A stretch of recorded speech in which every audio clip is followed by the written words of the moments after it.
social structure and inequality, reading society in everyday details. हमने seals, script और exchange systems देखे हैं। अब चलो हड़प्पन सोसाइटी को देखते हैं। क्योंकि स्क्रिप्ट अभी फुली समझ नहीं आई है, हम आर्कियोलॉजिकल एविडेंस पर डिपेंड करते हैं उसे समझने के लिए। आर्कियोलॉजिस्ट्स बेरियल्स, हाउसेस और आर्टिफैक्ट्स स्टडी करते हैं। इन सब से हमें क्लूज मिलते हैं सोसाइटी के अंदर के डिफरेंसेस के बारे में। फॉर एग्जाम्पल, बेरियल प्रैक्टिसेस में डेड बॉडीज को अक्सर पॉटरी और ऑर्नामेंट्स के साथ बरी किया जाता था और कुछ ग्रेव्स में ज्यादा ऑब्जेक्ट्स मिले हैं कंपेयर टू अदर्स। इससे ये सजेस्ट होता है कि लोगों के बीच स्टेटस या वेल्थ में डिफरेंसेस थे।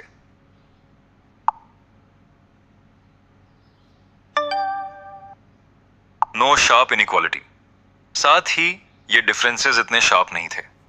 फॉर एग्जाम्पल, हमें कोई एविडेंस नहीं मिलता बड़े पैलेसेस या रॉयल टूम्स का। इससे यह सजेस्ट होता है कि सोसाइटी रिलेटिवली बैलेंस्ड हो सकती थी।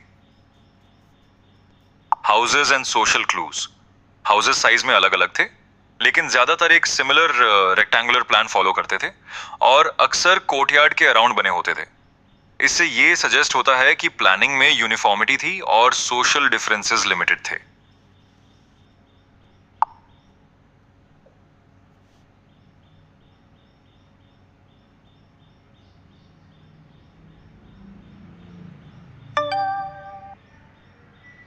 Luxury wares utility objects, objects भी हमें सोशल डिफरेंसेस के क्लूज देते हैं।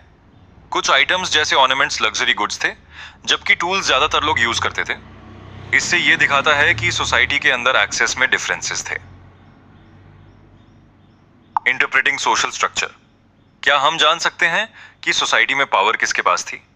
जैसे हमें बड़े पैलेसेस या रॉयल टूम्स का एविडेंस नहीं मिलता, वैसे ही किंग्स या किसी क्लियर रूलिंग क्लास का भी कोई पक्का एविडेंस नहीं मिलता।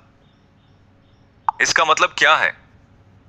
डिफरेंसेस तो थे लेकिन बाद की रिजिड हायरार्किकल सोसाइटीज जैसे नहीं थे। हड़प्पन सोसाइटी शायद ज्यादा बैलेंस थी जहां स्ट्रॉन्ग सोशल डिविजन्स नहीं थे।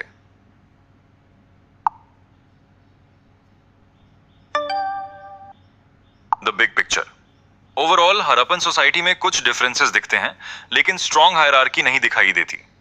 इसी वजह से इसका सोशल स्ट्रक्चर यूनिक है और आज भी डिबेटेड है। द जर्नी कंटिन्यूज, अब हम समझ चुके हैं कि हड़प्पन सोसाइटी कैसे ऑर्गेनाइज्ड हो सकती थी। नेक्स्ट हम एक्सप्लोर करेंगे कि पॉलिटिकल ऑर्गेनाइजेशन और अथॉरिटी के बारे में क्या एविडेंस मिलता है।